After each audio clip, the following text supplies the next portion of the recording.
Welcome back to the Project Reinvented channel, and today we've got a banger for you. Today we're going to talk about how do you stay consistent. We're into the new year. How's your goals going? Have you failed on them, or are you still going strong? Because this is a time of year people start to fade away. So, how do you stay consistent?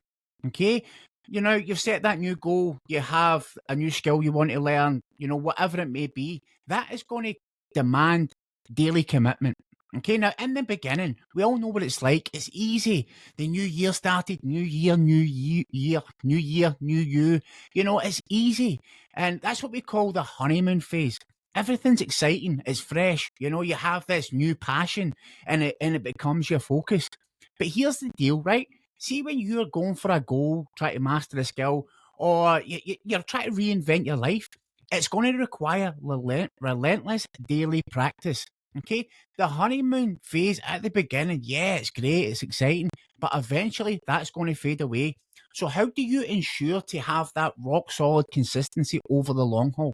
How do you stay committed to that daily action even after the initial buzz has gone? Well, that's what this video is about today. I'm going to tell you how I've maintained the commitment, pushing past the distractions, and injecting determination and also strengthening my willpower every single day. Okay, so let's jump into it. So you have this new goal, okay? You have this new goal, or you want to learn a new skill, or even bigger, you want to reinvent your life. You want to give your life a good old overhaul. But in the past, you've never managed to stay consistent. You get so far and then something always derails you. Okay, now there could be many reasons this happens. Okay, but let me give you one of the reasons I believe this happens, and this is how it happened for me. See, we all have an identity. This is who we think we are, and it's made up of different parts. Now, one of these parts is called the ego. Now, the ego is super powerful because we think it's us, and to a certain degree it is us. But see, the ego only has one concern, and that is to keep you safe. It's to keep you alive, and it will resist change in any way because it sees change as a threat to its survival. Okay? See, up until this point, you're alive, you're safe, and the ego is happy with that. So when you start to go for something different, something you haven't done before, something you haven't achieved before, then the ego starts to panic because when you start to change and when the change starts to happen, the identity, will shift as well. Okay. And this is where the ego sees, it sees change as death. Okay. That's what it sees. And it will resist that change in every way it can. Okay, it'll whisper the little things into your ear like, who do you think you are? You're not good enough. You're going to fail anyway. Or just have one. And it's just going to continue to create, that resistance to change because, we sometimes think that little voice is us. And I'll go into it and I'll give you an example in a second. And this is the way it used to play out with me. Okay. For years, I've been quite open about it. I was an alcoholic and a drug addict. And for years, I tried to quit drinking. Okay. And I would go and say, that's me. I'm quitting. Say to my wife, honey, I promise you I'm quitting. Okay. And, I would give her all these promises and I would start to make these positive changes in my life. Right. And the big one was going to the gym. I would start going to the gym. I would start working out. I would start eating better and I would gain some momentum. And then that little voice would jump into my head and say, oh, wow, you're doing really good. Okay. It was so cunning. Look how good you're doing. Right. You've really made some great changes. Why don't you celebrate? And why don't you just have one beer? Nobody's going to know. It won't harm you. Okay. And at the beginning, I didn't know, what this voice was trying to do. Okay. And now I'm far more experienced and I know why it does it. But I would think that was me talking. And I would say, do you know what? I do deserve a drink. Okay. And I would have the intention of having one drink. But if you know anything about alcoholics, they can't just have one drink. One would lead to 2, 3, 4, 5, 6, 7. Boom. That's me. I'm off to the races. I'm on a bender. And what would happen is that the drinking cycle would start again. Okay. And then this would go on for months. So all that hard work that I'd done was down the drain. Okay. And boom, I'm back to square one, feeling shit about myself, hating myself. And this pattern lasted for years. And even at some points, you would say, right, I would have one drink and I would go home and I'd be like, wow, Okay, but the thought in my head would be, I want more, I want more, I want more. But it would always get me just to have one. Okay. And then I started to learn how the mind works. Okay. And it was, it took me a while. Okay. Because that pattern had lasted for years, right? And, see if I were to continue on that path of not drinking, going to the gym, eating right, feeling better about myself, then my identity would change. Okay. It would change from an alcoholic to someone who goes to the gym every day.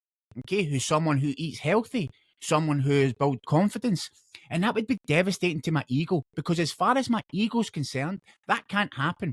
And it will do everything to make sure it doesn't happen. Because, as I said, when you change identity, that the ego thinks that's death, and the ego doesn't want to die. Okay, so how did I combat this, and how have I managed to stay consistent for over 5 years? Right, I read a lot of books, I took a lot of courses, I hired a lot of coaches, but I done all that so you don't have to do that. Okay, I'm going to break it down in this video, and basically what it is, it comes down to creating a path of least resistance. Because as humans, we are programmed to take the path of least resistance. So let's use, creating a solid morning routine, because that's how it all started for me on this journey, right? So as I've said before, if you want to check out my other video about how the Robin Sharma's 5 a.m. club changed my life, and that'll give you an understanding. But I read the book and I decided I was going to commit to this challenge, which is 20, 20, 20. So it's 20 minutes of exercise, 20 minutes of meditation, 20 minutes of learning or journaling, right? And at the start, I was all pumped up. Okay. And it was easy because I was in that honeymoon stage. But as days went on, the motivation started to fade. Okay. So what I had to do is, rather than going back to my old tactics, I had to, implement new tactics. And part of the challenge was to get up before the sun and to start exercising straight away. Okay. And this was tough for me. So what I had to do was I had to then, and this is not me just making this stuff up. Obviously, I researched this and I didn't just come up with this kind of stuff. And I looked into this kind of many years ago. So what I would do is I would get my gym clothes ready the night before. I would lay them on the sofa downstairs. Then I would set my alarm in a place in the hall. So it meant that I had to physically get up out my bed to go and switch it off. Okay. And that was to make sure that I didn't hit the snooze button. So when I done that, I would set the alarm, I would get up, and then I would go downstairs straight away, put my clothes on, and then I would start the process. Okay. And these little small things helped massively. Okay. And also what I would do is I would plan the course that I run. Okay. And I wouldn't run like 10 minutes away from home and 10 minutes back from home. I would run 20 minutes, and it was from my house to the beach. Okay. And this meant that I didn't come straight back home. Right. So I'd run 20 minutes. I got to the beach with this beautiful place on the beach. It was a little cliff with a bench. And that meant I could meditate on the beach. And then on the walk home, I could listen to the audiobook. Okay. So by the time I got home, I completed my 20, 20, 20. Right. And the challenge lasted for 66 days. Okay. So by the time that challenge had finished, I had formed several new habits. I'd formed a habit of getting up early. Okay. I had formed a habit of exercising every single day. I had formed a habit of meditating every single day. I had formed a habit of injecting positivity by learning personal development every single day. Now, 66 days, that's the minimum amount of time to create an automation of a habit. Okay. So at this point here, when I completed that, I had changed my identity to someone who gets up early, who doesn't hit the snooze button, who exercises every single morning, who meditates every morning, who reads personal development books every single morning. So, I had changed to someone who focused on personal development. Now, in that short space of time, I had changed the direction of my life. Okay. I had taken on the identity of someone who was consistent, because I now had a new identity. And that meant that I could now do other things that would move me forward in the direction that I wanted to go. Right. Now, from that, I've created many great things and I've never went back. But one thing that I did struggle with was willpower. Okay. Because I used to think you were born with willpower or you weren't born with willpower. And that's not the case, right? Willpower, is something that stops people from being consistent. Because I'm a coach and I've been coaching people for 5 years now, right? And when people, I start coaching with them, a lot of the time they'll say, "Oh, I don't have any willpower," you know, and they think it's just something that they inherently get. And I'll ask them, when was the last time you did something you didn't want to do? How many times have you pushed past that feeling of, I don't feel like it, or I'm too tired, right? The responsibility lies on you. If you want to become the best version of yourself, and you have to commit to it. And commitment means getting uncomfortable. And as I've said many times, growth comes outside the comfort zone. So willpower is just a muscle that it's like a muscle that you need to strengthen. And you strengthen it by practicing self-restraint. So every time you do something you should do, but you don't feel like doing it, you build willpower. And if you keep flexing that muscle, it becomes stronger and stronger. Okay? But like a muscle, willpower will get tired if you do not recover properly. You have to take a break sometimes. And that doesn't mean go and, sleep, or that's if you can do that. But what I would recommend is active recovery. Something fun, something that, you go and play with your children's, or you draw, or you read, or you design. Have some fun, right? And also, you have to get the right amount of sleep, because if you don't sleep, the right amount of time, which for me is between 7 and 9 hours, then that will deplete your willpower muscle. That's also called ego depletion. For example, if you've been going to the gym for 19 days, right? And then all of a sudden, you just hit this wall and you feel like you've got no willpower. You want to eat the junk food, and you just feel like you've got no discipline. Okay. Or it could be you've been working on this new project for months and then all of a sudden you just lose your discipline for a couple of days. That could be ego depletion. Now, there's nothing wrong with that, but this is where you have to become self-aware. You have to understand what's going on. And, and a lot of time you will need to take a break to regain that willpower. But what I would highly recommend is the sleep. Understand your pattern, get into a routine, a rhythm, because see, if you could figure out, some type of active recovery, and this is based on the research of flow by I can't even pronounce his I can't even pronounce his name. It's he's done a lot of research on flow, and also Stephen Kotler. They say that active recovery plays a crucial role in combating ego depletion. So it involves taking breaks and doing engaging activities that rejuvenate your mind and your body. So just like when you've got physical training where you have rest days, and that's vital for muscle recovery, taking breaks and having these incorporating activities like that bring you joy and relaxation at the same time, these are crucial for replenishing your willpower. Okay, and they could be, a hobby, spending time with your children, your wife, taking a walk in nature, reading a book. For me, I love designing stuff. So for me, it's design. I love designing workbooks and stuff like that. So I do that. And it's when, the time just passes. Because when you enter a flow state, the flow state is the way it's described is deep focus and heightened productivity, right? And this is a massive willpower booster. When you're in flow, the sense of time just fades away and you're fully immersed in the task at hand. So when you engage in these activities, these are aligned with the skills, and also but they challenge you just enough to induce this state. Okay, and it not only enhances your willpower, but it makes you more productive. And sometimes you could go into willpower on a Sunday, and the benefits could last into the Monday, Tuesday, Wednesday. And it also reduces the likelihood of that ego depletion. Okay, but also what I came up against again was something called decision fatigue. Right, I don't know if you've ever heard of it, but it's about we only have so many decisions in a day that we can make before we start to have this decision fatigue. So if you're making different decisions all day, from the moment you wake up, and you're constantly making these decisions, then you're going to get this decision fatigue, right? And this will make it harder for you to do things, whether that's in your personal life or your work life. And if you look at Steve Jobs spoke about it. That's why these business billionaires have the same T-shirt, the same jeans. They don't have to make decisions, They just, this is what they're wearing. They're wearing the same thing every day. They have and for me, the way I do it is I have the same meals every day. So I'll have my gym clothes I'm in gym gear most of the time. So I don't have to worry about shirts, this, that, and the next thing. I'm in gym stuff most of the time. But I'll make my meals on a Sunday for my week. Okay, I eat the same thing every lunch. I eat the same thing every breakfast. And the only time it's different is at meal times. So in the morning, I'll be at the gym. I'll have my protein shake. Then I'll have 5 eggs. Then I'll have chicken and avocado for lunch. And then I'll have my dinner.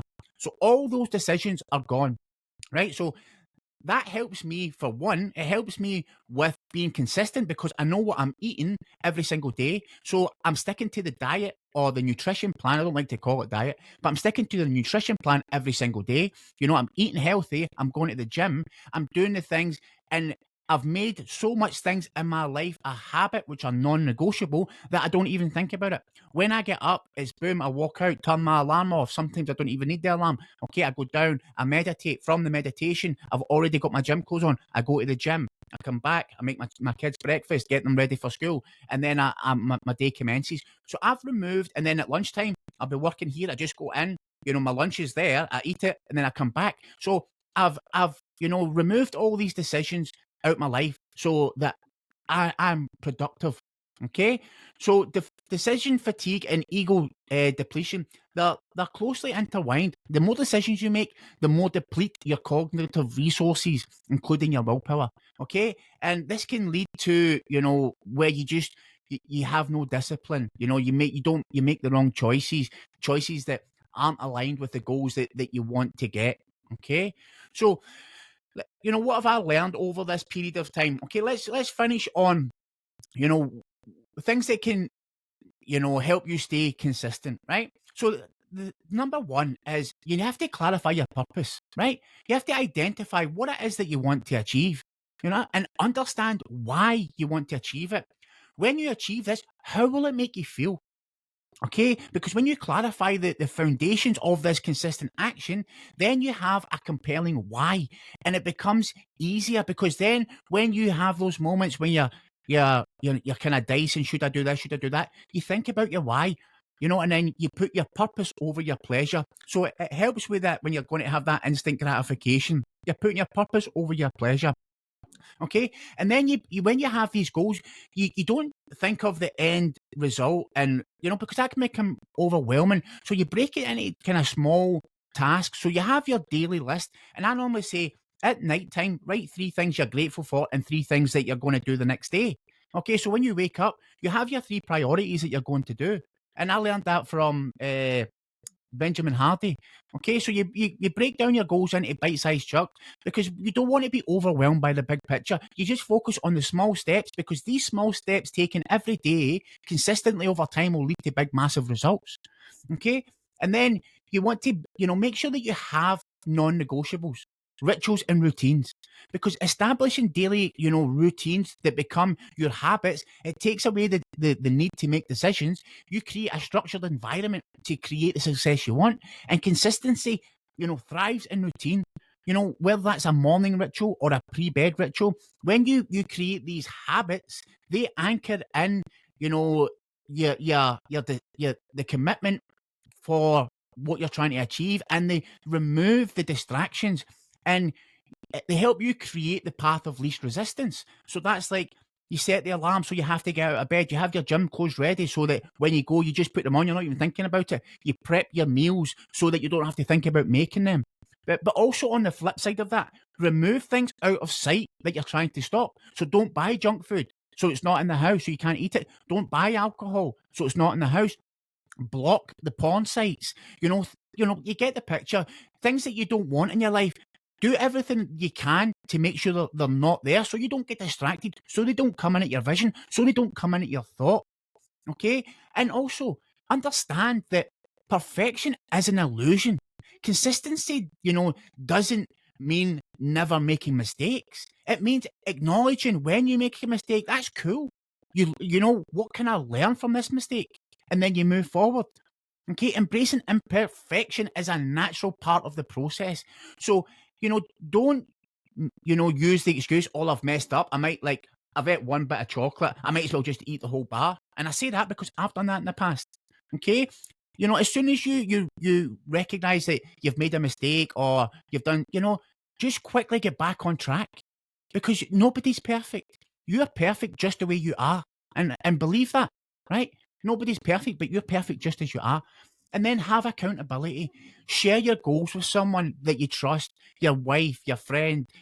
Hire a coach, hire an accountability partner. Because see, when you're knowing there's actually science behind this, you can easily lie to yourself and kid out yourself on. But see, when you have to vocalize why you haven't done what you've done, it makes it more difficult. So when you have that accountability, then you're more prone to be consistent because it's a powerful motivator, right? Because knowing someone is aware of what you've committed to, it adds that layer of responsibility, and then it keeps you motivated to stay consistent.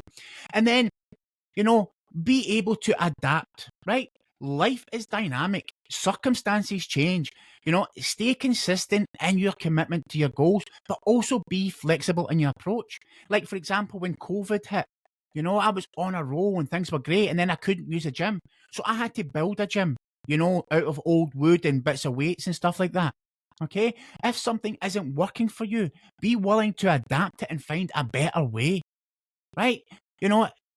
It's all about, and especially when you start the journey, you don't know what's working for you, and what works for one guy might not work for you, or one woman might not work for you.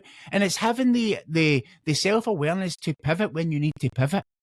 Okay, because there's no point copying somebody else's if you have a different body type or that's not the goals that you want.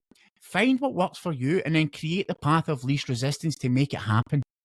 Okay. And then last but not least, celebrate your wins. Pat yourself on the back, no matter how small. That positive reinforcement fuels a motivation to reinforce the habit of consistency. Okay, and for me, that's my advice for you to stay consistent. I hope that's been helpful to you. And if you enjoyed that, please give me a like, even share it, or even put in the comments on your thoughts. This journey is all new to me. I love it. I love being on here. I love sharing my wisdom. And if there's anything that I can help you with, or any type of videos that you would like, put it in the comments and I'll make sure that I get to that. But listen, have a great day.